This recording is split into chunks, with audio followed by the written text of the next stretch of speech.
The auctioneer's hammer was already falling when Efe Osagie rose from the third row and said, "Stop." On the illuminated pedestal stood a brass head with a high coral-beaded crown, its calm face turned toward a room full of collectors who had been told it was merely an important West African royal portrait. The bidding had climbed past $12 million. Kang Myung-soo, director of Haesong Auction House, gave a thin smile. "Ms. Osagie, you were invited to examine the secondary lots." "I examined enough," Efe said. "That is an Iyoba head from Benin. Your ownership record is false, and this auction cannot continue." Laughter moved through the room. Then the man seated alone beneath the black balcony lifted one hand. Seo Do-yun did not raise his voice. He did not need to. The gold doors closed. The locks engaged with a heavy click. Several bidders turned in alarm as Do-yun crossed the floor and placed the room's brass master key beside Efe. "No one leaves," he said, looking at the auctioneer rather than at Efe, "until she finishes speaking." Myung-soo's smile disappeared. Efe looked from the key to Do-yun. "Sealing the room does not make you the honest man in it." "No," he replied. "But it stops the dishonest one from removing evidence." Myung-soo recovered first. "This is absurd. She is a contracted consultant with a personal attachment to Benin material. Her objection is emotional." Efe stepped toward the pedestal. "Then let the evidence embarrass me." She pulled on nitrile gloves and asked for the catalog photograph to be enlarged on the wall screen. The auction staff hesitated until Do-yun nodded. "The catalog claims this object was made for the European market in the early 20th century, Efe said. "But the lower edge carries an altar-fitting scar. It was mounted, it was used, it was not created as a decorative export." Efe pointed without touching. "The crown identifies the subject as an Iyoba, a Queen Mother. The casting seam and repair under the left coral cluster are consistent with historic lost wax work from Benin court production." Myung-soo folded his hands. "Consistent is not proof." "You are correct," Efe said. She opened her tablet and displayed a black and white photograph taken decades earlier. The same head appeared in profile, the left side damaged in exactly the same place. "This photograph came from my grandmother's research archive. It establishes that the object existed before the collector named in your catalog supposedly commissioned it." Myung-soo said, "A family photograph proves very little. It proves your date is impossible. It does not yet prove the entire chain of custody." Efe turned to the room. "That distinction is what professional work looks like." The laughter was gone. Under magnification, shallow marks appeared near the old repair. "My family descends from the Igun Iranmuan brass casting tradition in Benin City," she said. "Our workshop record describes this flaw and names my ancestor, Efe Osagie, as the caster responsible for the work and its later correction." Myung-soo's voice hardened. "Now we arrive at the story. Your ancestor made it, your grandmother searched for it, and you happen to discover it in the most valuable auction of the year." Efe met his gaze. "Yes, which is why every claim I make must be tested more aggressively, not dismissed more casually." She asked for the object's condition file. Myung-soo refused. Do-yun looked at him. "Give it to her. The file belongs to the consignor. The object is in my house, under my security, in an auction carrying my name." Do-yun's tone remained calm. "Give it to her." A staff member brought the file. Inside was a recent conservation scan. Efe studied it for less than a minute before placing it beside her grandmother's notes. The internal defect matched the old workshop drawing in location and shape. She said, "The auction description is false. The named collector never commissioned this head. The documented repair predates him. The ownership gap begins before the object appears in Europe. At minimum, this lot must be withdrawn and investigated as potentially looted Benin cultural property." Do-yun turned to the auctioneer. "Withdraw it." Myung-soo stood. "You will destroy Haesong over the opinion of one woman?" Do-yun glanced at the silent bidders who had mocked her minutes before. "Ms. Osagie was not invited here to decorate our credibility. She is the only person in this room who examined the evidence before defending her conclusion." Then he faced Efe. "What do you need next?" She looked at the locked doors. "Your shipping records, your consignor file, every photograph taken before the restoration, and the truth about why a man like you is selling an altar object through a room with no public catalog." For the first time, Do-yun looked almost amused. You do not ask small questions. I do not appraise small lies. If Efe's refusal to be silenced already has you on her side, subscribe to Afro-Korean Soulmates TV and stay with this story. The room opened only after the bidders surrendered copies of the private catalog. Efe refused any agreement limiting her right to report suspected looted property, so Do-yun ordered an evidence preservation agreement instead. By midnight, only 3 people remained in the hall: Efe, Do-yun, and Myung-soo. The Iyoba head had been moved into a transparent security case under continuous camera coverage. Myung-soo stood near the doors. The consignor is protected by contract. Efe closed the condition file. A contract cannot turn false provenance into truth. It can turn reckless accusations into litigation. Do-yun said, "Leave us." Myung-soo's eyes narrowed. "You are making a mistake. Then allow me to make it without an audience." When the door shut behind him, Efe faced Do-yun. "You knew he was hiding something. I knew the settlement behind tonight's sale was unusual." "Settlement?" Do-yun walked to the pedestal but stopped outside the marked examination boundary. Haesong's private auctions serve collectors. They also serve men who prefer portable value to traceable money. Efe understood. The head was collateral. Part of a debt settlement between factions. And you permitted it. I permitted an auction. I did not know what Myung-soo had placed inside it. That is the answer powerful men give when they benefit from not asking. His expression changed, not with anger but recognition. "You are not wrong." His agreement gave her nowhere easy to place her fury. She pointed to the security case. "This object leaves your possession only for independent examination or return. That is not entirely your decision.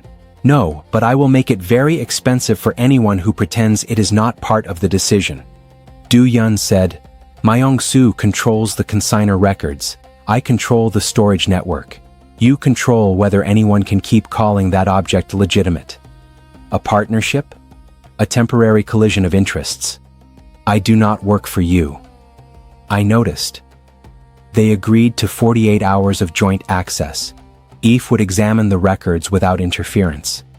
Do-yun would preserve the object and open Haesong's internal transport logs. Neither would release information publicly until the first chain of custody review was complete. The next morning, they entered a bonded storage facility outside Seoul, where sealed crates sat under coded inventory numbers. Efe stopped at the first computer terminal. "Your system separates the object from the owner. It protects clients. It protects transactions from memory." Do-yun entered his credentials. "You hear guilt in every locked door. I hear design." They traced the Iyoba head through 3 shell consignors. Each transfer changed the declared country of origin. Each customs description became less specific. Historic decorative metalwork became private sculptural object, then estate property. Efe printed the sequence and arranged the pages across a steel table. Do-yun watched her place every record at a right angle. "You align paper when you are angry," he said. "I align evidence when other people have made it dirty. You have aligned the same page 4 times. She looked down. He was right. "I am angry." A security officer reported that Myung-soo wanted several consignments moved before the scandal reached their partners. Do-yun refused and froze the entire African collection. 2 council members called within minutes and a Busan captain threatened to suspend cooperation. Efe listened as Do-yun answered each call without raising his voice. "No shipment moves," he said. "Anyone who moves one loses access to every Haesong warehouse." When the calls ended, she said, "You just turned one object into a war." "No, Myung-soo did that when he used it to buy votes." He opened a deeper transport archive. One record had been deleted from the ordinary system but remained in a backup index. It linked the head to a private warehouse once owned by Do-yun's father. Efe looked at him. "You said you did not know." "I did not. Your family did." His jaw tightened. Before she could press him, the terminal rejected his next request. Someone had changed the administrator access. "Myung-soo?" she asked. Most likely is not proof." Do-yun's eyes moved to hers. "You are enjoying that?" "Immensely." Over the next 6 days, Efe worked from a glass conference room inside Haesong's headquarters. Do-yun brought records and reluctant employees. She rejected anything that could not be independently verified, even when it supported her claim. He began asking what she thought before announcing his decisions. She noticed he never entered her work area without pausing at the door. Myung-soo fought through procedure. He challenged her credentials, contacted collectors who had previously hired her, and circulated the claim that her grandmother had been paid by a European dealer connected to the object. Eve received the message at 2 in the morning. The attached receipt was real. Her grandmother had accepted money 18 years earlier. Eve sat alone beneath the conference room lights until Do-yun arrived and studied the dates. The payment came before her final research trip, he said, for travel and archive fees. Can you prove that? Not yet. Myung-soo will release it tomorrow. He wants the room to believe she invented the claim for money. He wants you defending your grandmother instead of examining his records. Eve knew he was right. She also knew what silence would look like. The auction house would issue a careful statement. Her name would become the controversy while the object disappeared into another vault. Do-yun offered the safer option. Wait 24 hours. Let my team recover the payment correspondence and the missing transfer record. Then answer with the complete chain. Eve looked through the glass wall at the locked evidence room. My grandmother waited her whole life for powerful institutions to decide when her truth was ready. This is not the same. It always feels different to the people holding the door. She released the catalog discrepancies, the historic photograph, and the scan comparison to an international restitution network. She clearly labeled the family attribution as still under verification. It was an ethical decision. It was also a strategic mistake. By morning, Myung-soo had published the receipt, accused Ife of manufacturing a family claim, and falsely announced that Haesong had suspended her. The lie traveled faster than Do-yun's correction. Worse, Myung-soo used the confusion to activate a second sale route. The Iyoba head remained secure, but the council now demanded that Do-yun complete the debt settlement within 4 days or surrender control of the auction and logistics divisions. Aoife found him in the evidence room reading the notice. "You warned me," she said. "Yes. You may say it. I have no interest in being correct after the damage is done." She expected coldness. Instead, he moved a chair toward the table without crossing her marked work boundary. "We have 4 days," he said. "What do you need?" He refused to use her mistake to make her smaller, and something between them changed. The missing records were no longer in Seoul. Do-yun believed his father had kept a duplicate ledger at the family's old Jeju property, a place Myung-soo did not know he still visited. Commercial travel would expose their destination through systems controlled by Haesong staff, so Do-yun arranged his private jet. Ife stood at the aircraft steps with one small case of research materials. "I choose my return time," she said. "Yes. I keep my phone. Yes. I sleep behind a door that locks from the inside. Yes. And if I decide to leave Jeju before you, the pilot takes you. You mistake control for negotiation. I have met men who mistake negotiation for a pause before control." He inclined his head. "Then keep watching me." The short flight was the first time Ife saw Do-yun without an office, council, or armed men around him. He removed his tie and gave up pretending he could concentrate. "Do you hate flying?" she asked. "I hate being unable to leave. Yet you own the plane." "I inherited the plane." "You say inherited the way other people say infected." He looked out at the clouds. "That may be accurate." Jeju greeted them with hard wind. Do-yun's mother's stone house stood above the coast beside an old tangerine garden. The caretaker prepared separate rooms and left after sunset. For 36 hours, while a laboratory reviewed the scan and Do-yun's lawyer pursued the payment correspondence, the house became the strangest vacation either had taken. There were no auction lights and no one called him chairman. Ife walked the coastal path in the morning. The wind cut through her blouse before she reached the black volcanic rocks. Do-yun removed his jacket and held it out. "I am not cold," she said. "You have been rubbing your hands for 5 minutes. That could mean I am preparing to strangle you. Wear the jacket first. I prefer a fair fight." She accepted it. He did not step closer or arrange it around her shoulders. He simply waited while she put it on herself. They continued along the path. Near the water, Ife's shoe slipped on a wet stone. Do-yun's hand closed around her forearm, firm enough to steady her. The instant she regained balance, he released her. "Thank you," she said. "You sound surprised.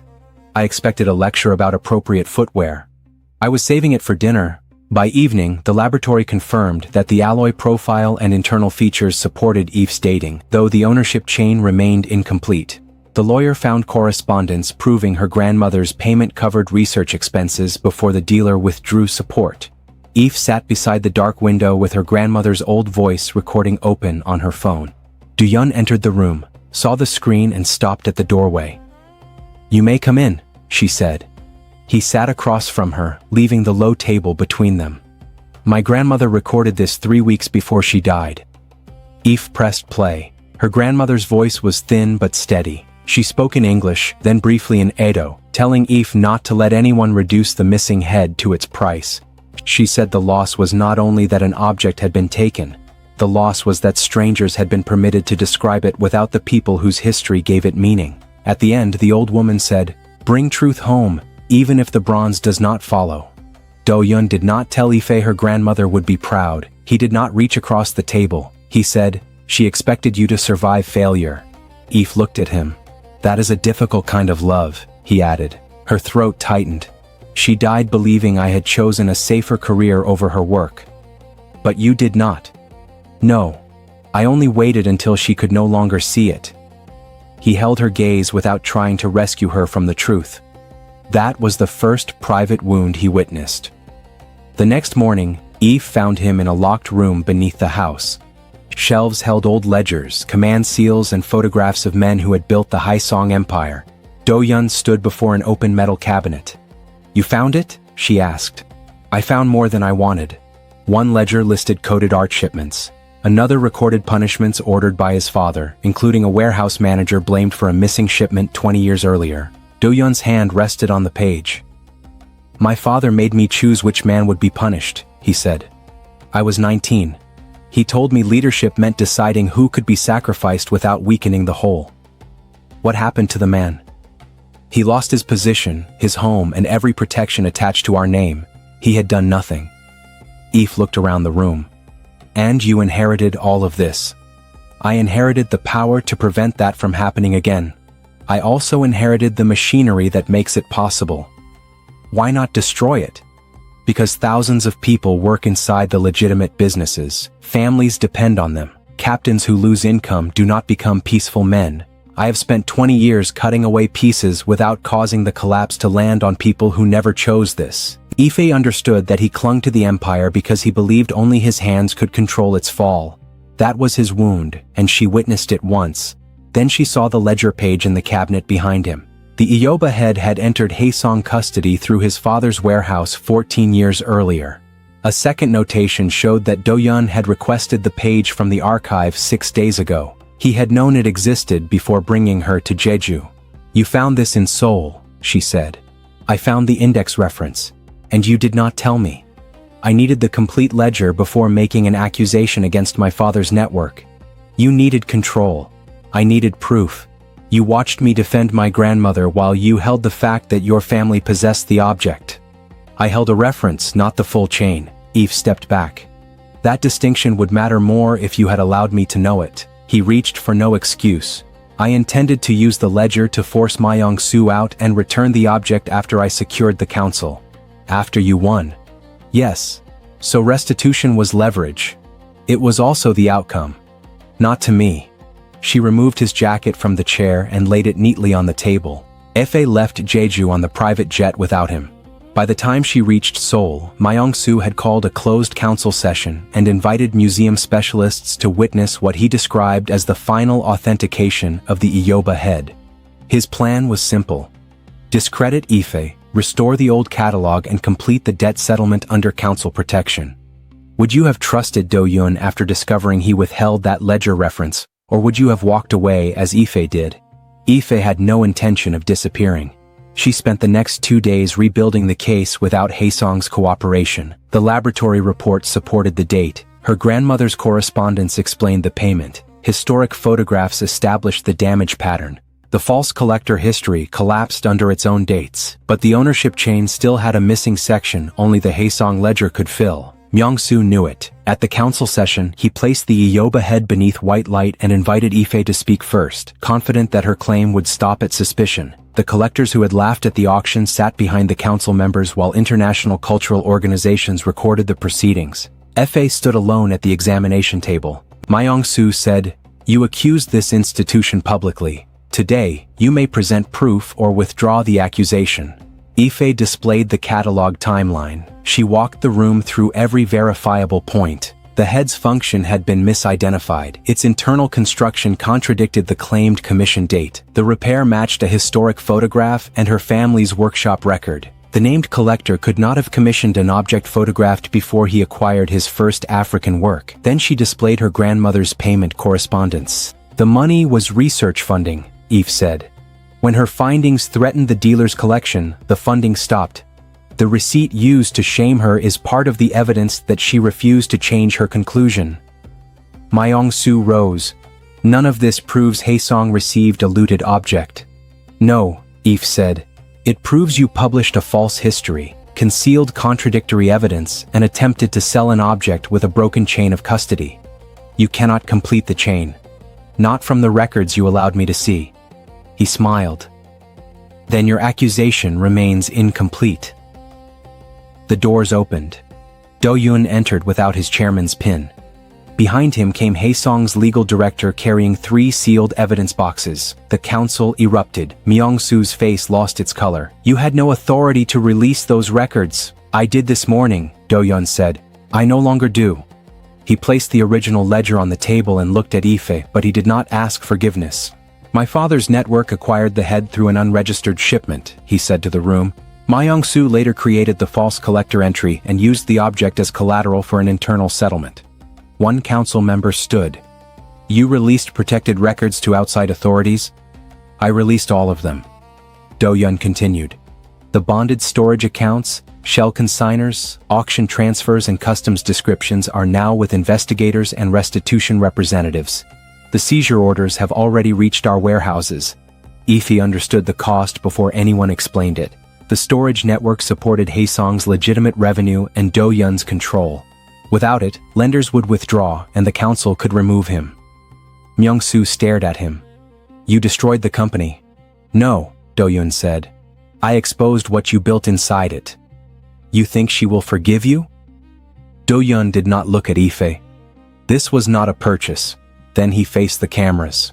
Efe Osagie correctly stopped the auction. She was mocked because her evidence threatened people with more power than integrity. Haesong benefited from the concealment of this object. I withheld part of the record from her because I wanted to control the timing and use the truth to preserve my position. That decision was mine. It was wrong. The apology asked for no comfort. It corrected the record before the people who had dismissed her. Do-yun opened the ledger to the marked page. The entry completed the chain. The warehouse number matched the earliest hidden transport record. Myung-soo's authorization appeared beside the later false provenance file. Efe checked the ink sequence, page numbering, backup entries and evidence seals before speaking. Then she turned to the council. "The head is the work described in my family's casting record. The physical evidence, historic photography, payment correspondence, and Haesong ledger converge. It was not created for export. It entered this market through an illicit chain. It cannot be sold in good faith." Myung-soo tried one final argument. "Even if the history is damaged, Haesong holds legal title under the last transfer." Efe looked at him. "A receipt can document possession. It cannot repair theft." Do-yun ordered the auction cancelled permanently and signed control of the artifact to an independent restitution process before the council removed his authority. Myung-soo lost the auction division, his purchased council support and the protection of the false records. Investigators led him from the room while he insisted he had acted to preserve the organization. The collectors moved aside when Efe crossed the hall. 3 weeks later, the Iyoba head traveled under monitored custody from Seoul to Nigeria. Efe accompanied it with conservators and Nigerian cultural officials. Do-yun did not board the flight. He remained in Seoul long enough to separate the legitimate employees from the seized criminal accounts, then surrendered his controlling interest in Haesong Logistics. The company he had spent years trying to reform no longer belonged to him. When Ife's plane landed, the object was not taken to a hotel ballroom or unveiled for foreign donors. It continued to Benin City. The return ceremony was held near the community that had preserved the casting tradition through generations. Elders, artists, officials and families gathered beneath a bright afternoon sky. Efe stood beside the transport case as its seals were checked one final time. Her mother touched her shoulder. "Your grandmother said truth first." Efe watched the case open. "And the bronze followed," she said. The Iyoba head was lifted carefully into the custody of those receiving it on behalf of the people and institutions of Benin. Applause rose, then softened into something deeper than celebration. For Efe, it felt less like one family reclaiming ownership than a people reclaiming the right to speak first. That evening, after the visitors had left, she walked toward her family's casting courtyard. Do-yun stood outside the gate. He wore no chairman's pin, no security detail, and no expression asking to be welcomed. Efe stopped several steps away. "You came. I was invited by your mother. That sounds dangerous. She is more difficult to negotiate with than you are." "Good." He looked toward the courtyard, where the low sound of conversation carried through the open gate. "I did not come for the ceremony," he said. "I wanted to see that it was truly home." "It is." He nodded, accepting the answer as though it belonged to her alone. Efe studied the man who had sealed a room to hear her evidence, hidden a truth to control its consequences, and then destroyed his own protection rather than hide it again. "Thank you," she said. "For returning it? For returning it without asking me to call you good." Do-yun's gaze held hers. "I did not return it for forgiveness." "I know." Efe stepped closer. He did not move until she lifted her face. Their first kiss was quiet and brief, one careful answer after weeks of difficult questions. When they separated, neither made a promise large enough to become another kind of lie. Do-yun's phone vibrated. He read the message once. The Haesong Council had revoked his command seal. He was ordered to return to Seoul alone before midnight the following day. Efe saw the words on the screen. He slipped the phone into his pocket. "I should leave." She did not ask him to stay. "You returned what belonged to my people," she said. "Now go decide what kind of man will return to yours." Do-yun looked at her for one last second. The look held longer than either of them could pretend was accidental. Then he walked toward the waiting car, leaving Efe beneath the courtyard light with the returned bronze behind her and an unfinished future crossing the distance between Benin City and Seoul. Subscribe to Afro Korean Soulmates TV to continue Efe and Do-yun's story.